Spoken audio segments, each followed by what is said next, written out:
Duren Nusantara, bangkit dan maju bersama ASEAN.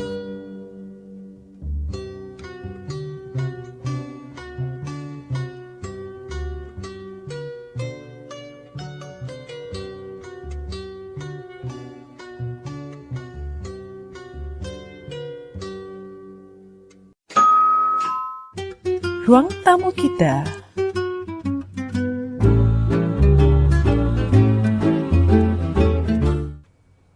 Selamat petang Kuala Lumpur, selamat petang Malaysia, selamat petang Nusantara. Bersama dengan saya pada petang hari ini, saya Nurbaya Hassan untuk segmen Ruang Tamu Kita melalui Radio Duren Nusantara, bangkit dan maju bersama ASEAN.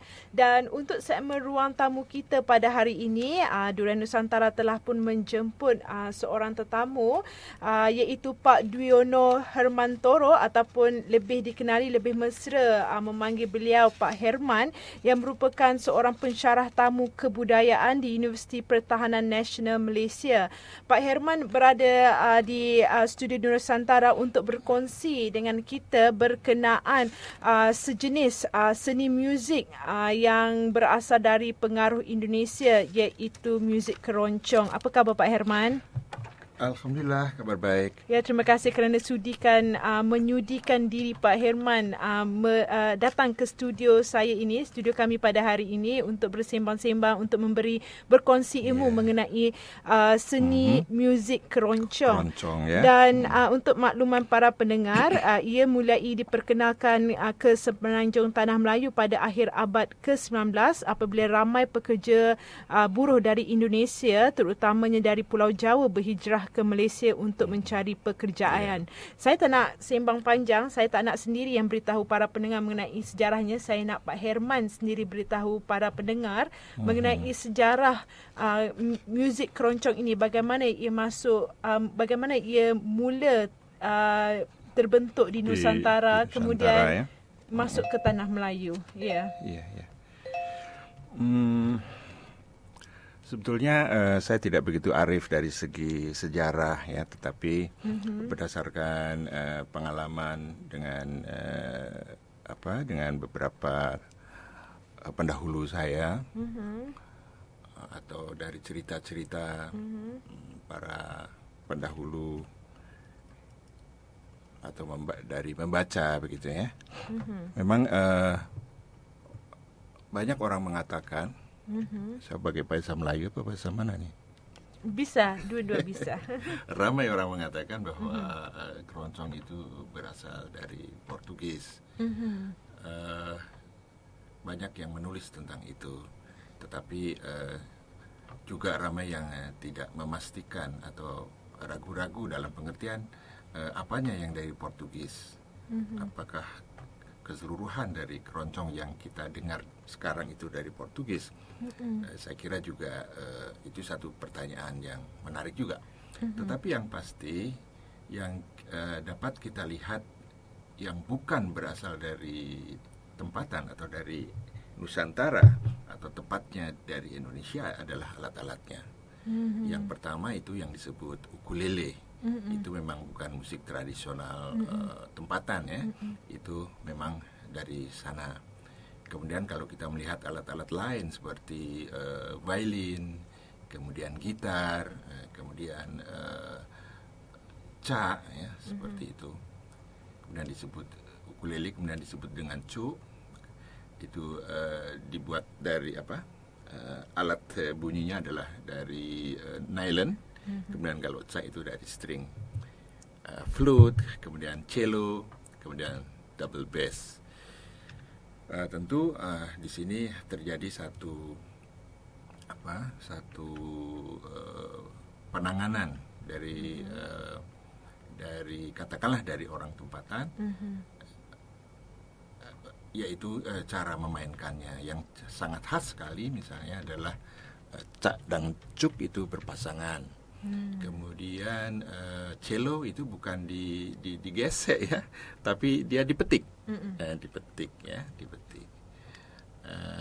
Tentunya juga lagu-lagu tempatan banyak mempengaruhi perkembangan keroncong itu.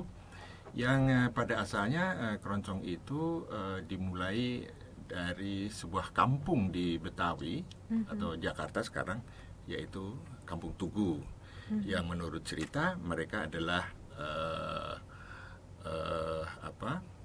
generasi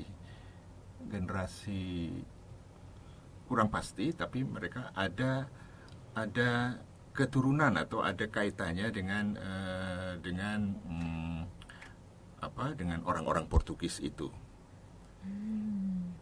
Dan itulah makanya kemudian sering orang menyebutkan keroncong berasal dari Portugis. Sebenarnya. Ya, tapi kira-kira begitu keadaannya. Dan itu sudah dimulai dari abad yang ke-18 mungkin ya, mereka sudah berada di situ, dan mereka sebenarnya adalah orang-orang bukan orang Portugis dalam pengertian orang sini bilang orang putih ya, orang putih Ya, itu. orang putih. Tapi sebenarnya mereka adalah sudah kacukan juga sebenarnya itu yang datang di Betawi. Jadi membentuk komunitas yang tadinya adalah untuk nyanyian gereja sebenarnya itu ya, untuk nyanyian gereja. Kemudian terus berkembang menjadi satu keperluan pada waktu itu. Kemudian pada generasi berikutnya ya pada tahun 40-an atau sebelum itu baru kita mengenal yang namanya keroncong Morisco. Asalnya dari situ. Kemudian terus berkembang. Kemudian dikenali dengan keroncong yang sekarang ini setelah mendapat pengaruh atau dia mulai berkembang ke timur, ke Jawa Tengah, dan di situ ada pengaruh-pengaruh tempatan, yaitu dari suasana gamelan. Sebab itu dikatakan bahawa diperhatikan ada persamaan rentaknya melodinya dengan muzik gamelan. Ya, ada beberapa menjadi satu imitasi atau apa disebutnya, atau katakanlah pengaruh itu bisa kita lihat dengan alat-alat yang ada di dalam gamelan, seperti gambang misalnya. Itu kita melihat pada gitar keroncong yang dia mengalir terus ting tang ting tang ting tang tang ting tang tang. Kemudian cello itu pengaruh dari permainan gendang Jawa yang disebut gendang ciblon. Kemudian flute itu pengaruh dari seruling mungkin. Violin dari rebab yang juga digesek. Kemudian double bass itu dari alat yang disebut selentem atau gong. Kemudian apalagi yang kurang tadi, cak dan cuk ya, itu dia membuat jalinan, mungkin mengambil dari jalinan interlocking antara dua saron atau permainan bonang barung dan bonang penerus. Kemudian nyanyiannya itu sendiri yang kemudian jadi bukan yang tugu ya. Kalau yang tugu ada sendiri, kemudian yang setelah berkembang mendapat pengaruh dari gamelan itu, pengaruh dari cara menyanyi Jawa yang disebut sinden. Mungkin Pak Herman boleh demonstrate sikit. Yang mana? Yang cara nyanyian itu. Misalnya lagu sindenan ya. Nalikane roeng dalu. Jadi mengalun begitu. Dan kemudian bagaimana muzik keroncong ini daripada Indonesia masuk pula ke semenanjung tanah Melayu? Menarik sekali untuk dibicarakan, sebab kita tahu keroncong ini mulai dikenal pada tahun 40-an ya. Dan bagaimana mereka bisa datang ke sini? Apakah betul dibawa oleh orang Indonesia yang berhijrah ke Malaysia pada waktu itu? Sebab tulisan-tulisan pun menyebutkan seperti itu. Dan setelah saya mengenali beberapa teman-teman yang berada di Malaysia, memang Saya pikir ada betulnya. Karena seperti saya tahu di daerah Banting, Sejangkang, sampai Teluk Intan, itu bertebaran. Saudara-saudara kita berasal dari Tanah Jawa. Ya, di negeri Johor, Pantai Ya, Barat, negeri Selangor dan Johor, Perak. betul, Perak, Ipoh dan sebagainya. Kemudian yang lebih menarik lagi, saya mendapat cerita ya. Mereka mendengarkan lagu keroncong ini melalui radio pada waktu itu. Bayangkan. Yang maksud saya bayangkan itu begini. Pada waktu itu hiburan satu-satunya adalah radio, sebelum ada TV dan sebagainya. Dan para atau katakanlah saudara-saudara kita di Malaysia mendengarkan lagu keroncong itu melalui siaran dari Radio Jakarta. Dan yang di Johor Bahru saya mendengar, mereka mendengar siaran dari Radio Republik Indonesia Bandung atau dari Bandung. Ini tentunya lebih mendorong mereka untuk ingin belajar ya.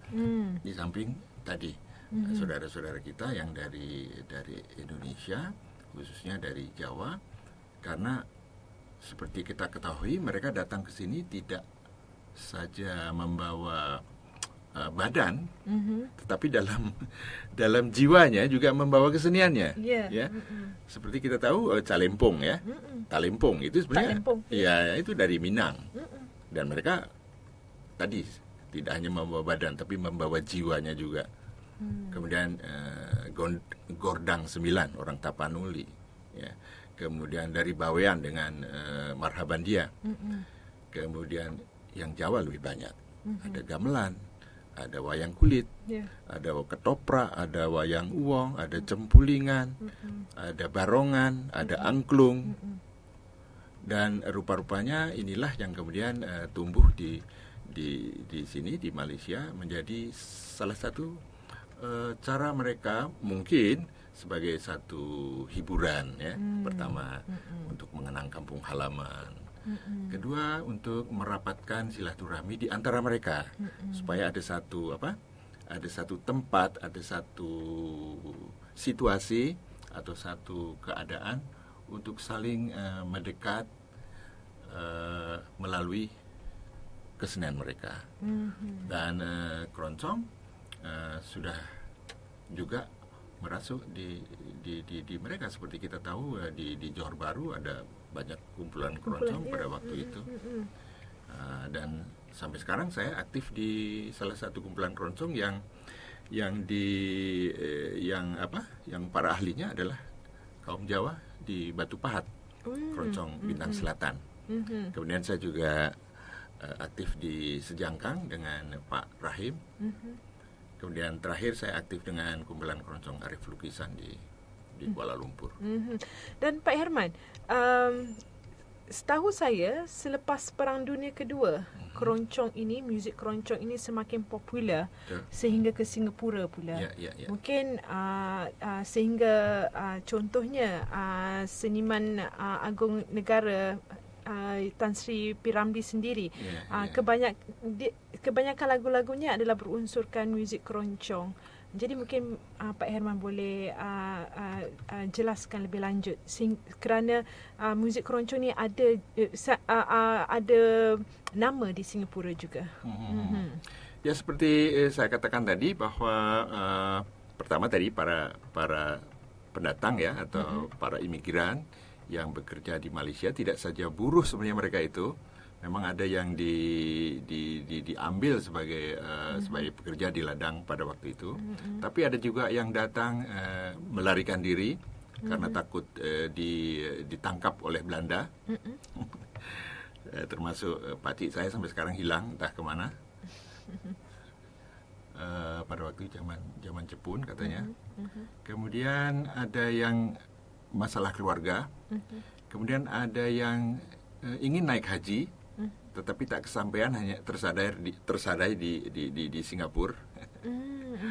Semacam itu menarik sekali kalau kita telusuri cerita-cerita mereka. Kemudian mungkin salah satunya adalah karena bentuk hiburan pada waktu itu ya. Itu kan masih jarang, atau kadang-kadang satu-satunya hiburan adalah radio. Dan radio memang pancarannya pada waktu itu sangat kuat sekali. Dan boleh terdengar di Malaysia dengan bagus menurut saudara-saudara kita atau teman-teman kita.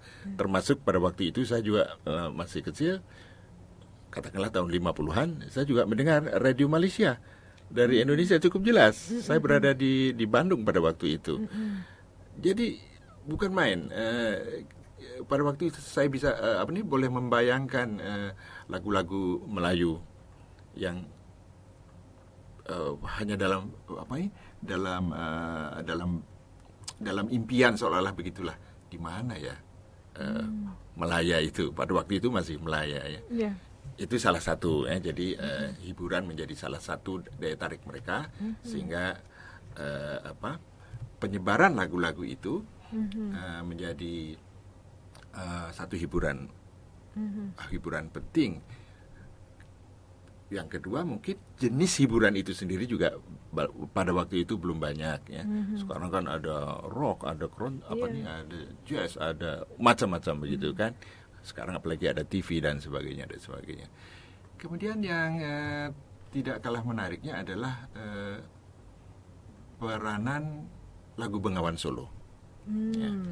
Jadi begini, lagu Bengawan Solo ini diciptakan pada tahun sekitar 40, ya, sekitar tahun 40, diciptakan oleh Pak Gesang, almarhum, kebetulan jiran saya di Solo.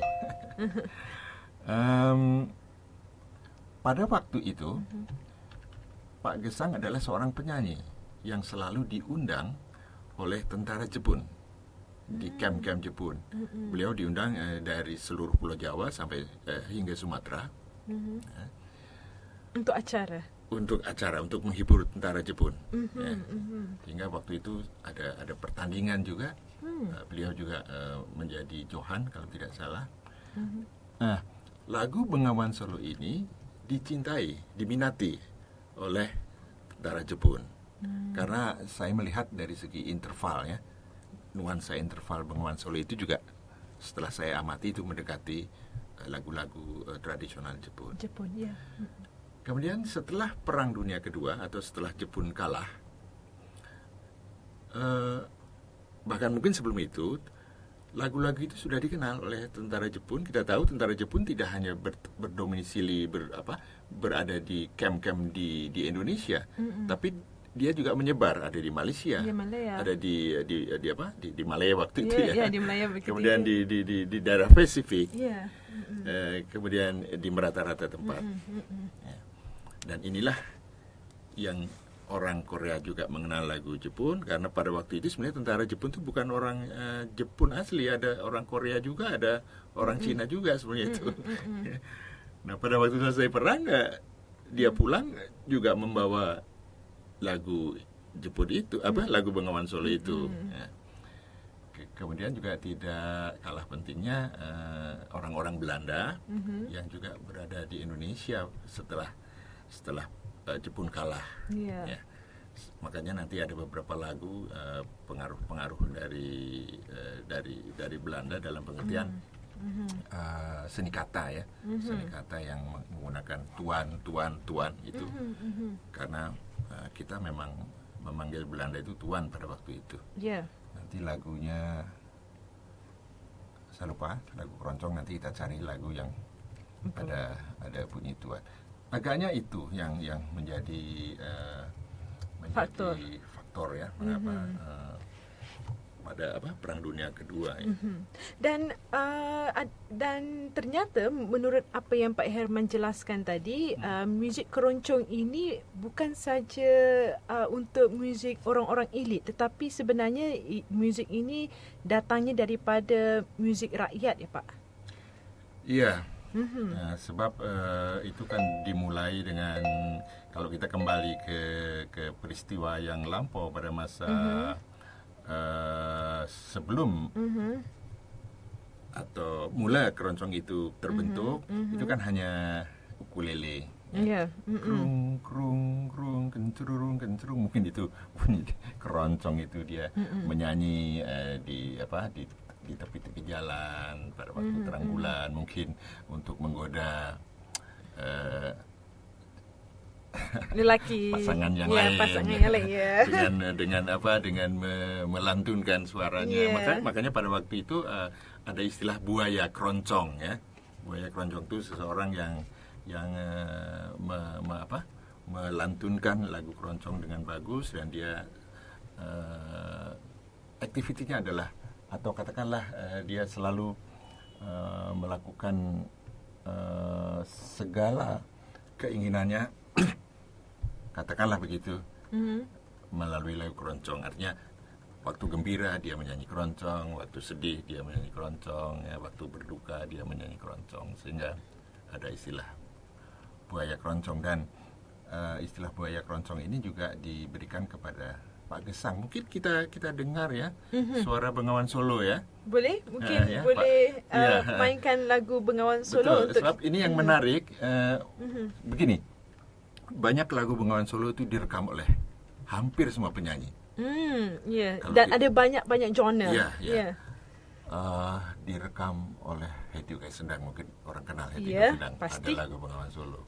Kemudian Tuti Trisedia, Sundari Sukoco, Toto Salmon, dan bahkan semua penyanyi Malaysia, Piramli dan Saloma pun ada nyanyikan lagu Bengawan Solo. Yang menariknya lagi, Bengawan Solo tidak hanya dinyanyikan dalam bahasa Indonesia atau bahasa Malaysia. Ada bahasa Inggris, ada bahasa Cina, ada bahasa Belanda Jepun, pun bahasa ada. Belanda pasti. Ya. Kemudian rentaknya juga bermacam-macam sekarang. Bukan hanya rentak keroncong, ada bossa nova, ada menggunakan musik modern dan sebagainya dan sebagainya. Kita dengarkan. Yang menarik di sini adalah Pak Gesang sendiri akan menyanyi. Okey, kita dengarkan Bengawan Solo.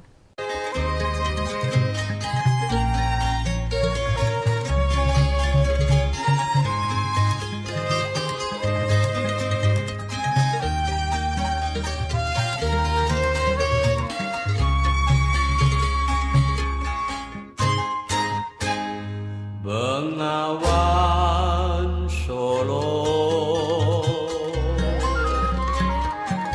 riwayatmu ini sedari dulu jadi perhatian Sali. Musim kemarau,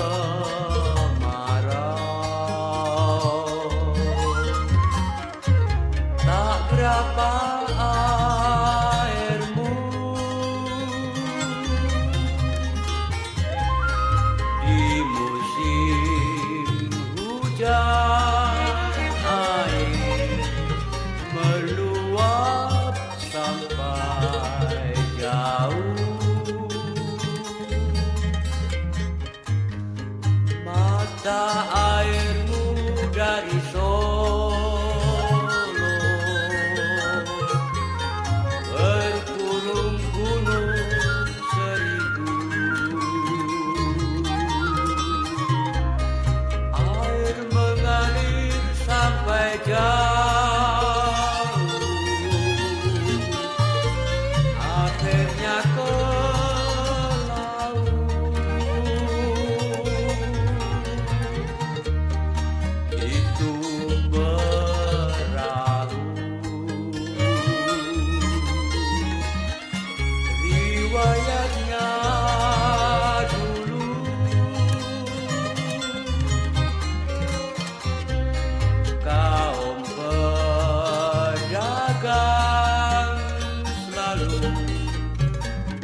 jauh,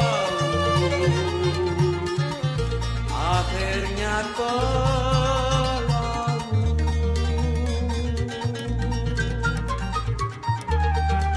Itu perahu,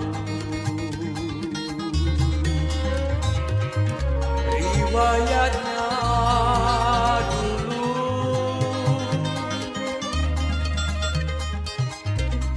kaum pedagang selalu naik itu perahu.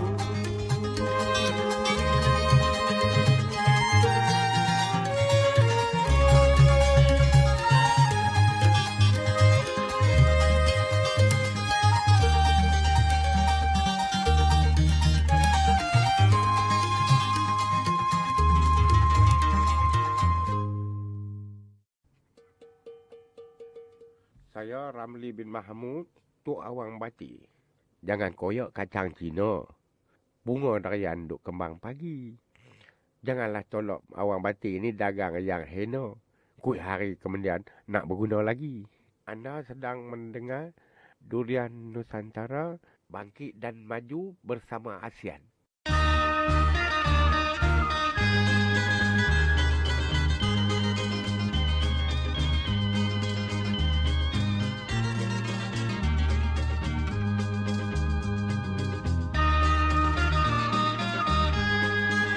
Dari mana datangnya lintang, jiwa manis indung disayang.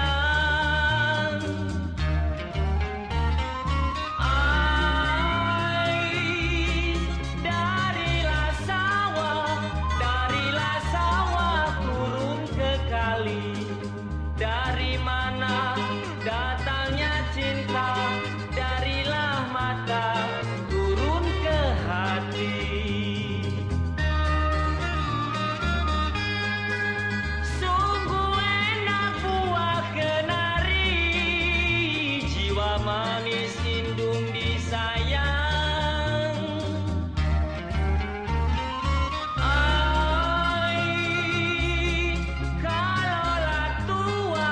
Kalaulah tua manis sekali. Sungguh enak jadi lelaki, walaupun tua banyak yang ngantri.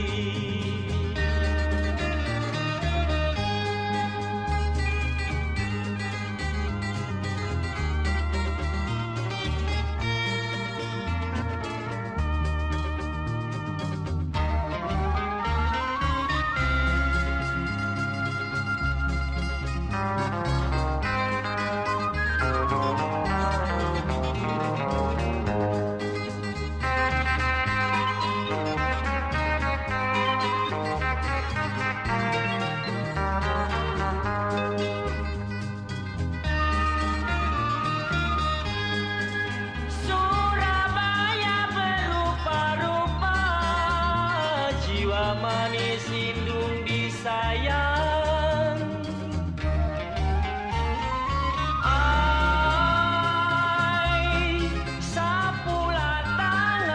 Sapulah tangan jatuh di lumpur. Mau lupa tak bisa lupa, lupa sebentar di waktu tidur.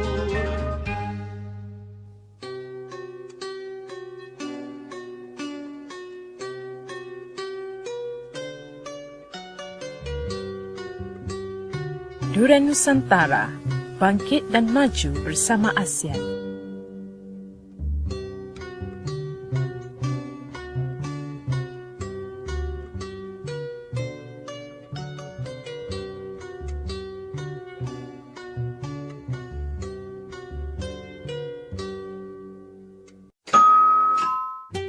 Ruang tamu kita.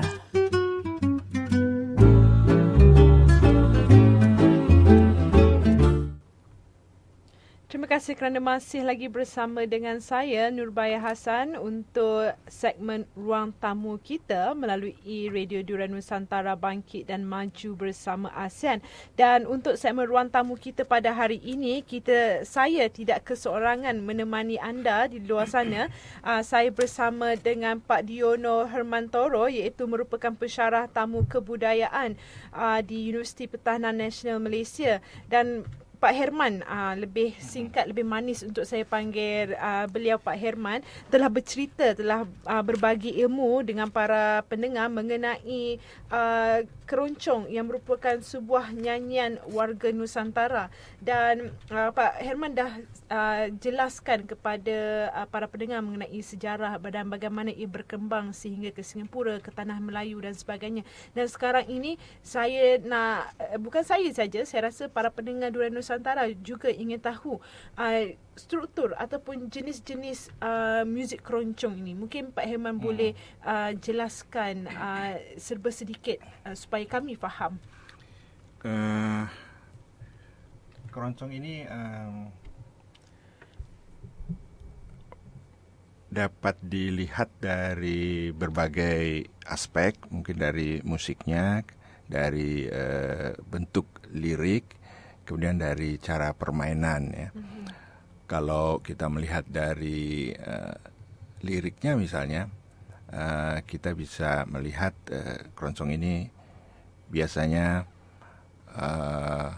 menggunakan baris-baris pantun atau syair atau saja yang saling memberikan kaitan antara bagian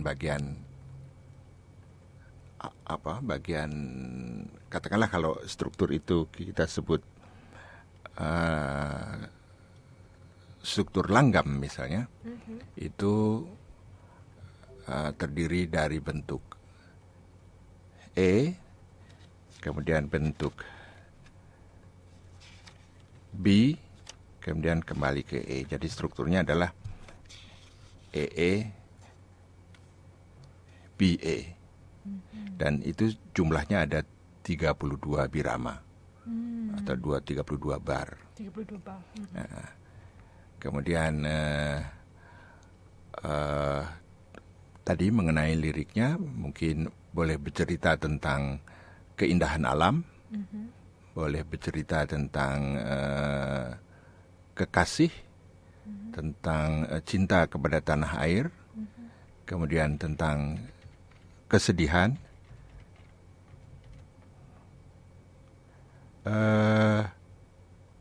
mungkin yang ingin saya perkenalkan pertama yang agak mudah adalah langgam ya. Langgam akan dimulai dengan frase pertama disebut E itu, kemudian nanti diulang lagi dengan syair yang berlainan, kemudian yang B itu ada yang menyebutnya bagian chorus, kemudian nanti bagian yang terakhir adalah kembali ke struktur E yang akan menjelaskan tentang atau kesimpulan dari satu lagu itu. Jadi macam tadi kita putarkan lagu Begawan Solo. Adakah lebih kurang begitu strukturnya? Ya, itu Begawan Solo. Itu adalah bentuk langgam. Jadi kalau kita amati misalnya, yang pertama Bengawan Solo riwayatmu ini sedari dulu jadi perhatian insani.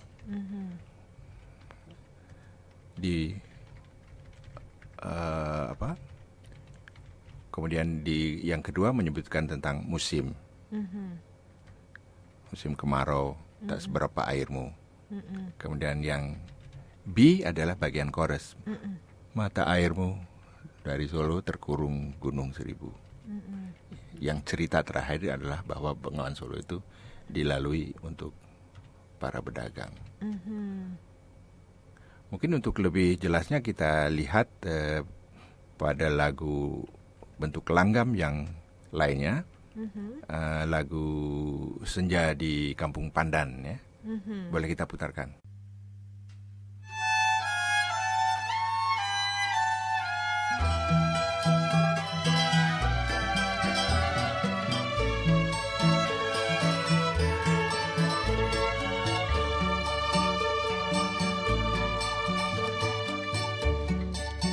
Senja di kampung pandan indah, kenangan di masa dulu kala, bersama lagu keroncongku ini,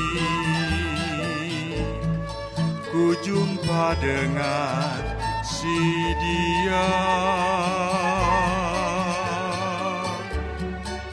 Laguku dendang riang merdu, dia pun menyapa mesra ragu, sambil tersenyum pada diriku. Matanya melirik ayu, tapi sayang kini kenangan itu berlalu sudah. Aku pun sedih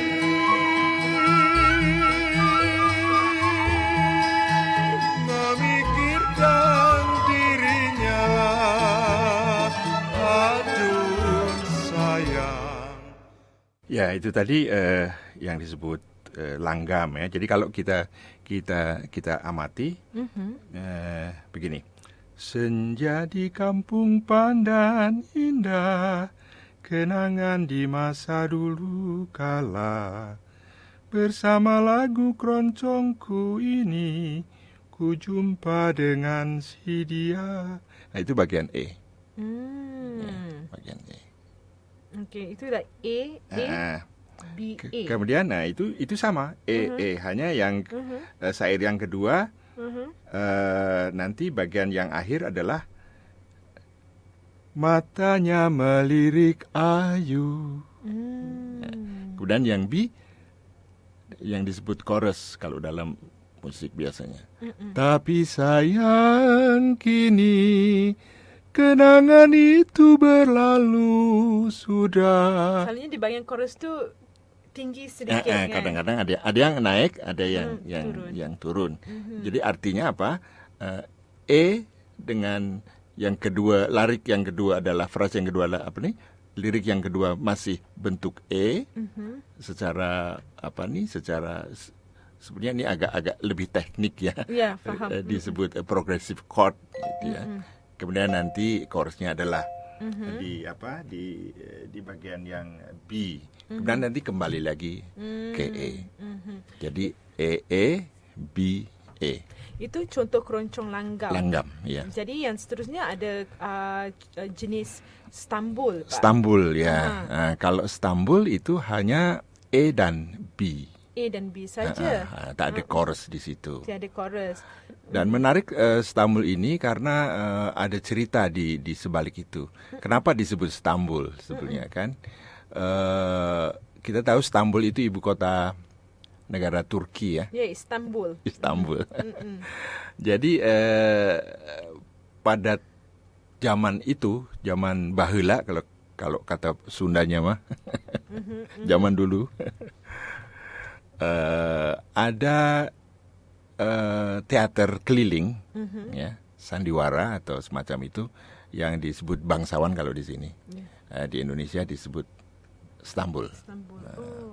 Dan rupanya lagu-lagu Stambul ini digunakan pada jeda pergantian babak. Oh, ekstraten, Pak. Iya, waktu layar ditutup, kemudian akan dibuka kembali, diselingi dengan lagu-lagu. Jadi sebenarnya lagunya bukan Stambul, nanti ada tajuknya sendiri ya. Tapi kemudian karena bentuknya yang selalu begitu, hanya 16 bar, kemudian lagu itu tidak terlalu panjang, mungkin hanya E saja, karena sebenarnya B itu pengulangan saja.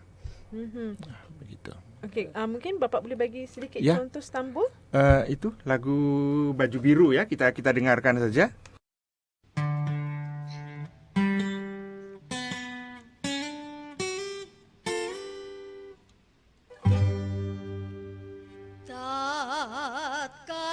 kita di sana baru berjumpa,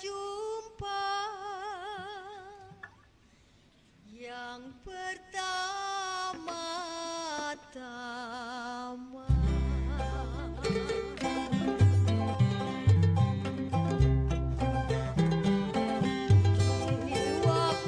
di waktu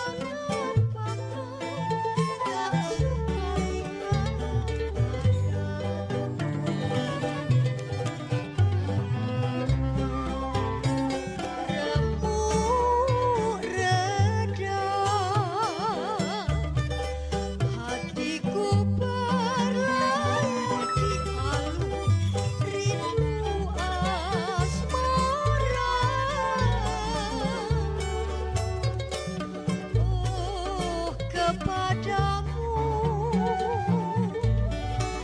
hanya ku beri nama si baju biru.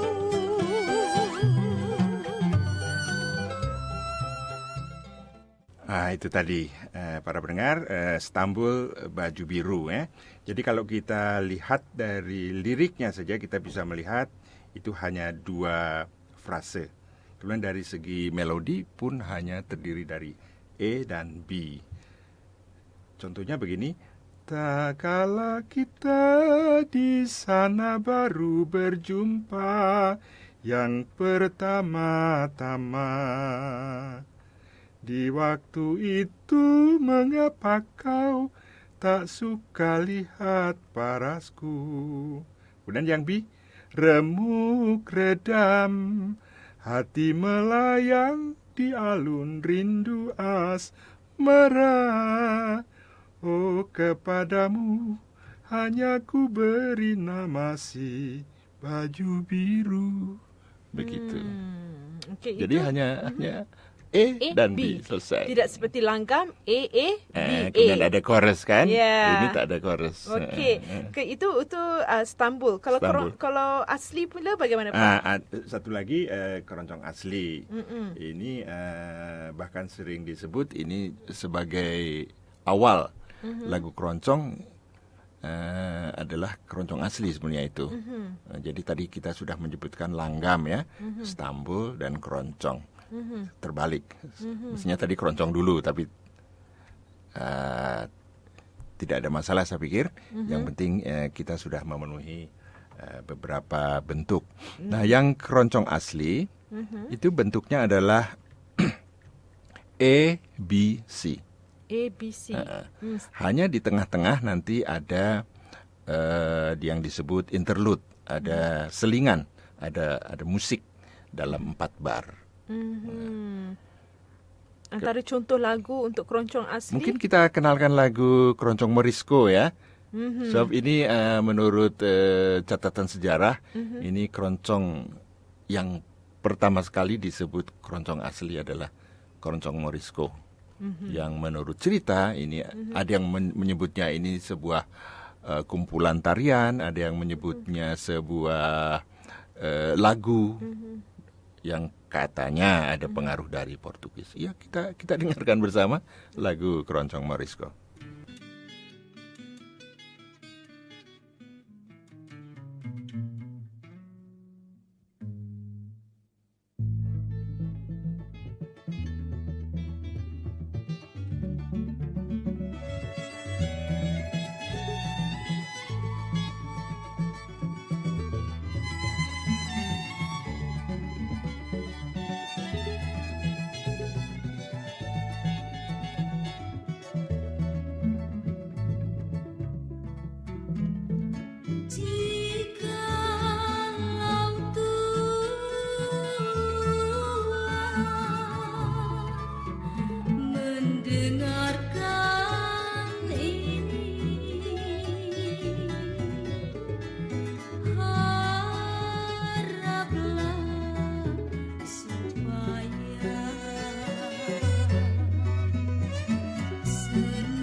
bukan yang terang.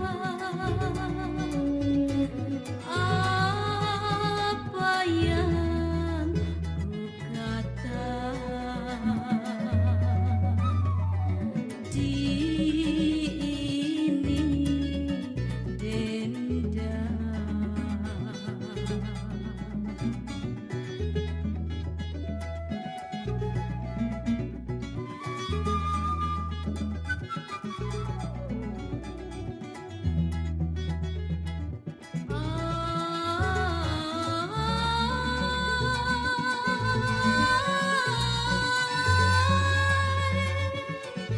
Jangan bersedih dan janganlah bimbang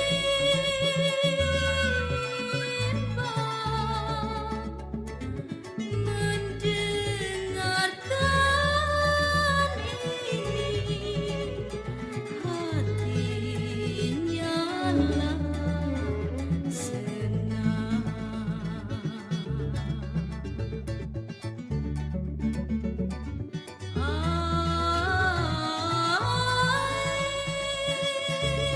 Keranjang moritku, keranjang penawar, aduh sayang, siapa yang mendengar, hatinya berdebar.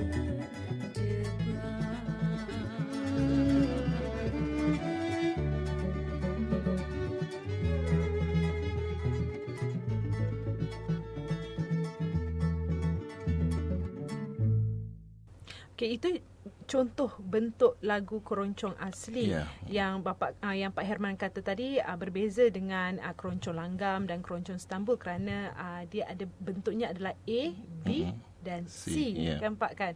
Okey, dan mungkin Bapa nak ulaskan sedikit mengenai keroncong Morisco ni, dia punya bentuknya.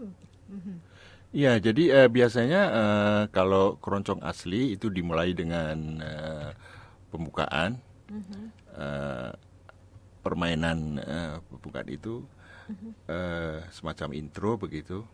Saya lupa ada nama khusus di situ, tapi di situ ingin memperlihatkan kehebatan mungkin ya. Pemain violin dan pemain gitar melakukan intro saling bergantian. Oh, interlude itu. Ya, yang intro yang di depan. Oh, okey. Namanya saya lupa. Setelah itu menyanyi bagian E, sebelum ke bagian B diseling oleh interlude. Setelah itu baru bagian C. Kemudian diulang semula. Diulang semula, tapi mungkin dengan syair yang berlainan atau dengan syair yang sama. Okey, itu jenis-jenis muzik keroncong. Sekarang saya nak beralih pula mengenai apa pendapat Pak Herman lagu-lagu keroncong yang bercorak Melayu seperti yang diciptakan oleh Zubir Said, Ahmad Jaafar dan Seniman Agung P. Ramlee. Ya. Beberapa lagu mungkin masih menggunakan atau masih ada pengaruh dari asal ya, seperti lagu Kuala Lumpur itu nampak jelas pengaruh langgam misalnya seperti itu. Kemudian ada juga pengaruh-pengaruh keroncong yang lain, tetapi sangat jarang sekali. Seperti keroncong asli itu saya jarang menemukan, bahkan belum menemukan saya keroncong asli yang diciptakan oleh para pencipta lagu-lagu keroncong di Malaysia. Kemudian yang Istanbul juga saya belum menemukan. Tetapi kemudian ada lagu-lagu lain yang itu betul-betul diciptakan oleh para seniman Malaysia dengan nuansa Melayu, seperti lagu Selamat Tinggal Bungaku. Ada beberapa lagi yang lain yang diciptakan oleh Arif Ahmad, itu juga banyak menciptakan lagu-lagu keroncong. Semalam di Murib, kemudian Ampang Pecah, kemudian ada beberapa lagu. Tapi yang menarik adalah lagu Semalam di Murib sebetulnya. Saya sangat tertarik dengan lagu itu. Kemudian yang Selamat Tinggal Bungaku, itu pun nuansa kemelayuannya juga nampak sekali. Dan lagu-lagu ini kita akan putarkan setelah selesai temuraman ini. Nanti kita dengar bersama-sama lagu-lagu itu ya. Ya. Ada lagu Kuala Lumpur yang diciptakan oleh Allahyarham Tan Sri P. Ramlee. Ya, Itu yang saya katakan bentuk langgamnya masih kental. Dan seterusnya Pak Herman, bagaimana pula, apa pendapat Pak Herman bila keroncong ini, muzik keroncong ini dikontemporarikan untuk menarik minat generasi muda sekarang untuk meminati muzik ini. Tetapi bagi saya muzik keroncong ini malah segar. Dia seperti muzik sepanjang masa. It suits dengan walaupun zaman itu berubah tetapi sentiasa sesuai dengan apa jua zaman. Betul. Tetapi macam lagu M. Nasir, keroncong Ana. Ada sedikit unsur penambahan kontemporari di situ. Jadi bagaimana pendapat Pak Herman? Mungkin maaf ya, mungkin keroncong Ana saya tidak dapat saya kategorikan untuk itu. Tetapi yang ingin saya sampaikan adalah sebenarnya begini, bahwa bentuk-bentuk semacam itu sudah dilakukan, bahwa musik keroncong dimainkan dengan bentuk simfoni, dengan dengan bentuk orkestra yang lengkap, itu sudah dimulai pada tahun 60-an oleh penggiat keroncong dan komposer di Indonesia, di Pak Pirngadi namanya. Kemudian dengan musik modern dan lagu-lagu modern juga sudah dimulakan lama. Bahkan ada cerita menarik, ada satu lagu, tajuknya saya lupa, lagu Amerika, I Left My Heart in San Francisco. Oh, okay. Ya, itu di atas permintaan Idris Sardi, kita tahu Idris Sardi, penggesek terkenal. Itu dimainkan di New York World Fair pada waktu tahun berapa itu? Tahun 60-an begitu. Ya. Yang menjadi menarik karena tidak saja lagu modern itu dikeroncongkan, tapi Idris Sardi kena saman. Oh, ada cerita itu. Tetapi di Malaysia ada seorang penyanyi yang suka mengkeroncongkan lagu-lagu moden. Contohnya Sani Sudin. Ada lagu-lagu hebat daripada kumpulan Kopatasa sendiri, Masihkah Kau Ingat, tapi dia suka nyanyikan dalam bentuk keroncong. Jadi maksudnya keroncong itu dia universal ya Pak. Ya, jadi keroncong sekarang boleh dilihat dari bentuk iramanya ya, iramanya. Jadi kadang-kadang secara mudah triling, betul, rentak keroncong gitu. Jadi iramanya. Artinya apa? Karena iramanya seperti itu, ya boleh dimainkan oleh musik bentuk apa saja, oleh musik dengan alat modern boleh juga. Bahkan lagu-lagu semacam itu kan sudah dimulai, saya katakan tadi lama ya, bahkan di Indonesia kan sudah dimulai dengan mungkin kita kenal Kus Plus ya, Kus Plus. Dia juga mengkeroncongkan dengan cara dia sendiri. Kemudian Mus Mulyadi yang dia juga sebenarnya penyanyi musik modern, tapi untuk meminat untuk mencari peminat anak muda, karena waktu itu Mus Mulyadi adalah idola anak muda. Kemudian dia menyanyikan lagu keroncong dengan alat-alat musik modern. Kemudian sekarang berkembang lagi ada Chong Rock. Chong Rock. Keroncong dan rock. Ya. Ada sebelum itu Congdut. Congdut. Keroncong dan dandut. Ya, digabungkan. Wah, sekarang ini keroncong dan rock pun boleh digabungkan. Chong Rock. ada keroncong reggae. Wah. Kemudian ada belum lama ini Yayasan Warisan Johor Bahru, keroncong jazz. Nah, mungkin itu maksudnya tadi yang disebut oleh oleh Nur, ingin menarik anak muda tadi. Saya pikir tidak ada masalah. Tetapi strukturnya harus dikekalkan ataupun boleh diubah strukturnya? Boleh. Aha. Saya katakan tadi kan seperti lagu tadi I left atau live ya. I left. In San Francisco kan lagu kalau tak siap Andy William ya. Ya. Kemudian lagu-lagu Cina ada yang dikeroncongkan. Lagu Carol dikeroncong ya, dikeroncongnya. Jadi lagu apa saja boleh dikeroncongkan. Hanya sekarang yang keroncong apanya kan? Mungkin cara permainannya, alatnya dan iramanya. Sementara lagu yang disebut keroncong tadi, langgam, keroncong asli dan Stambul itu masih kekal. Ada juga. Dan peminatnya ada juga. Yang ini peminatnya ada juga. Jadi macam Pak Herman tadi pada awal temu ramah saya dengan Pak Herman. Pak Herman ada menyebut Pak Herman bersama dengan beberapa kumpulan di Malaysia ini. Dan bagaimana sambutan kumpulan-kumpulan keroncong yang di Malaysia ini, sambutan oleh anak-anak muda? Adakah kumpulan keroncong itu hanya orang veteran-veteran saja ataupun masih ada anak muda yang terlibat dengan kumpulan-kumpulan itu untuk sama-sama bergabung dengan dengan yang veteran untuk mempersembahkan keroncong? Saya pikir satu fenomena yang sama ya di Indonesia dan di Malaysia, bahwa tadi saya katakan ada peminat. Jadi yang muda yang minat keroncong pun ramai. Yang tua yang tidak minat keroncong pun ada juga. Jadi seperti sebuah makanan sebenarnya kan musik itu. Ada yang suka nasi lemak. Ada yang suka ada sambal. Ada nasi lemaknya kasih sambal sedikit. Saya sendiri suka tambah tempe misalnya begitu. Tapi masih kekal nasi lemak itu. Kan gitu.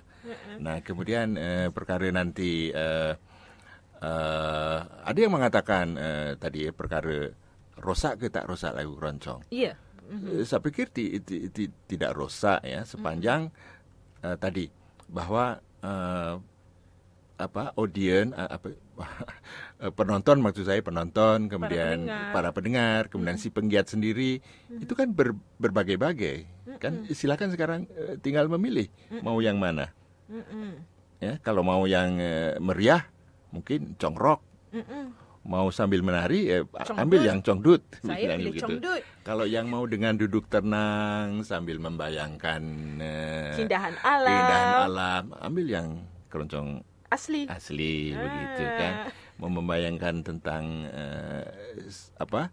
tentang kecintaan kepada negara juga ada di dalam lagu-lagu keroncong asli, atau mungkin juga di dalam di dalam gabungan yang tadi, campur yang tadi.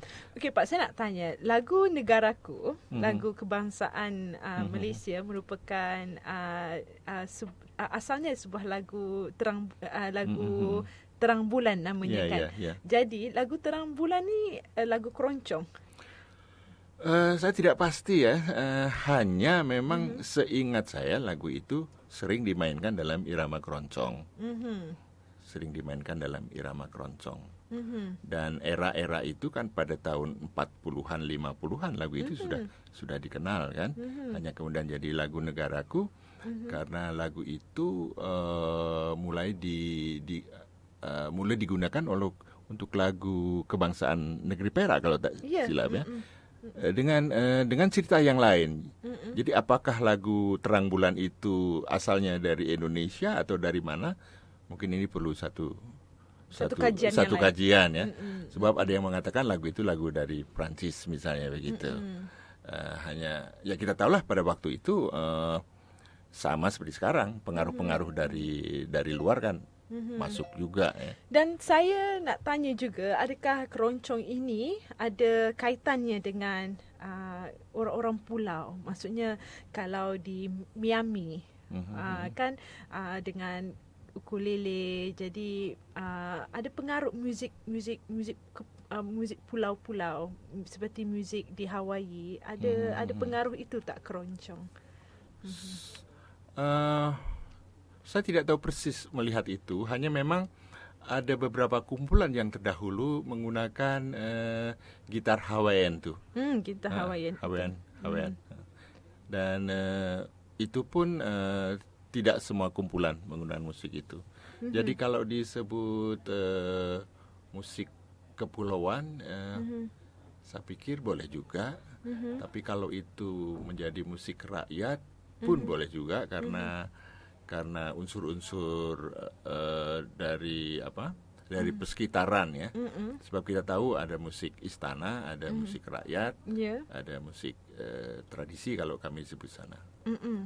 Musik istana tentunya yang biasa dimainkan untuk istana dengan lagu-lagu tertentu. Tapi yang keroncong ini kan fleksibel. Orang Jawa bilang luwes gitu ya. Boleh di kampung-kampung ya. Boleh sambil duduk, boleh sambil tiduran, santai. Boleh sambil santai.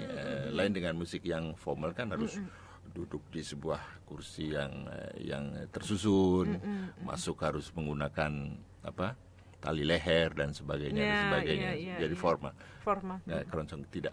Saya pikir keroncong tidak begitu. Bahkan ada satu keinginan keroncong dimainkan di dalam panggung terbuka. Silakan saja ya. Tetapi sebetulnya kalau diri saya sendiri melihat dari estetika musik keroncong itu sendiri, itu lebih tepat kalau di musik kamar ya, dalam bangunan yang terhad begitu, dengan penonton yang tidak terlalu ramai. Ya ini kembali kepada selera tadi ya. Ya. Akhirnya kalau Di musiknya jenis musik intim kan? Iya begitu. Intimate. Jadi begitu. Jadi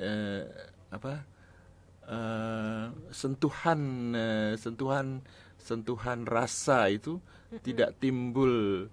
Maksud begini, lagu itu tidak membuat kita jadi bergerak, jadi menari dengan bebas seperti kalau kita melihat disco di diskotik ya, nyanyi rock di Padang kan, jadi mereka akan menari, akan bersorak-sorai dan sebagainya.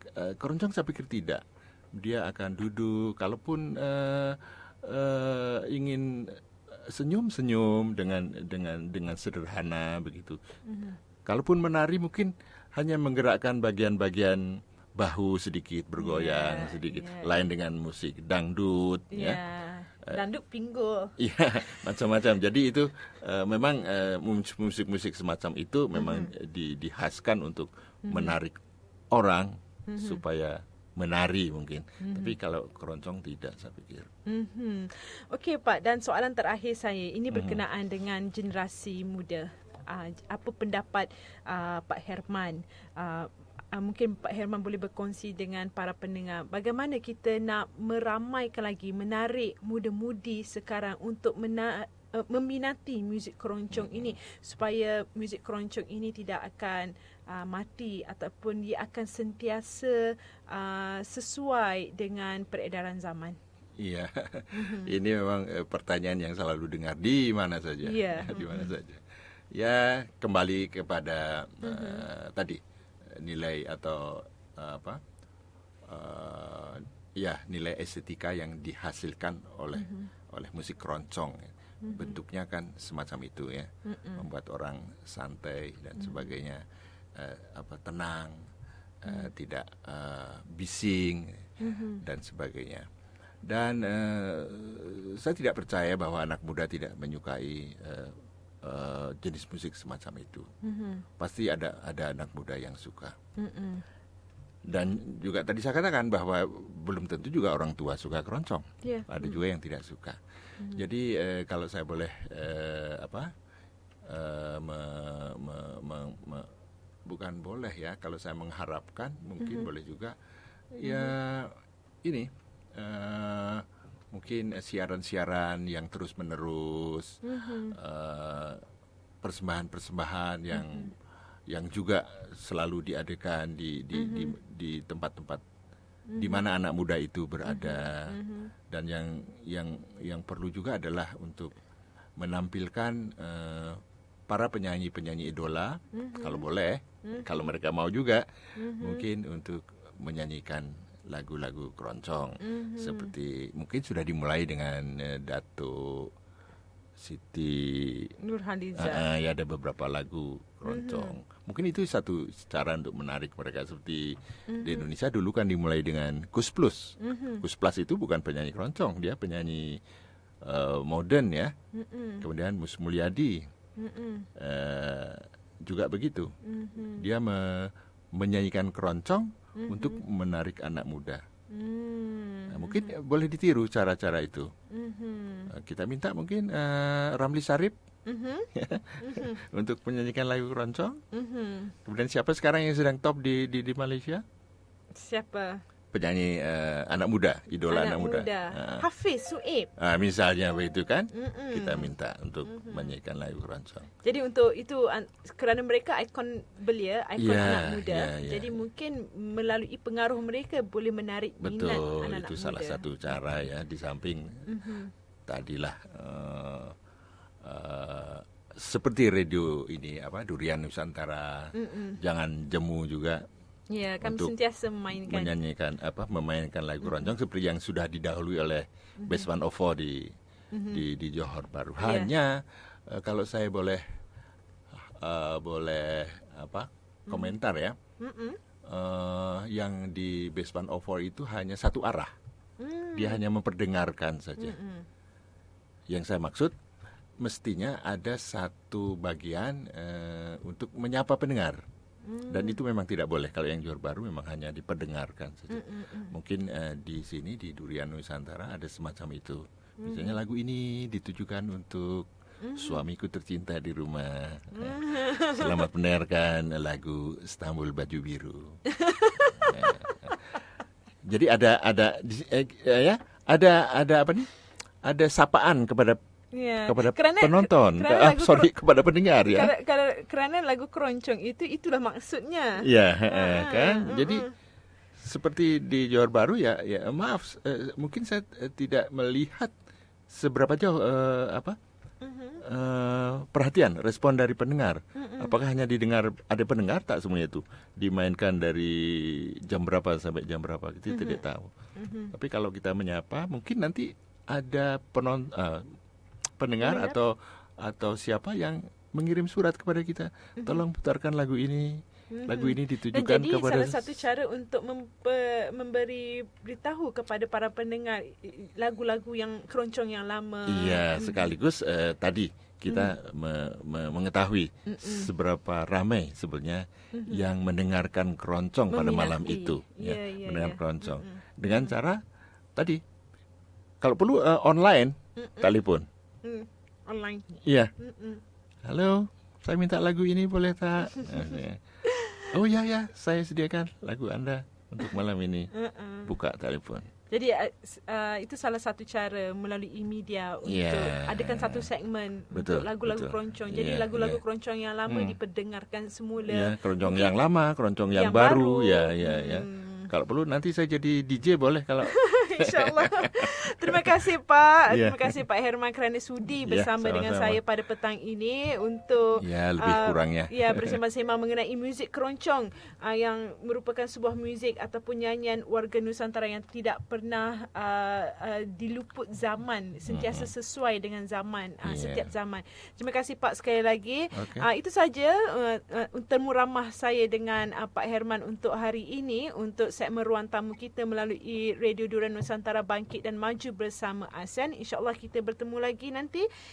Salam manis, salam hormat, salam sayang, salam Nusantara. Jaga diri.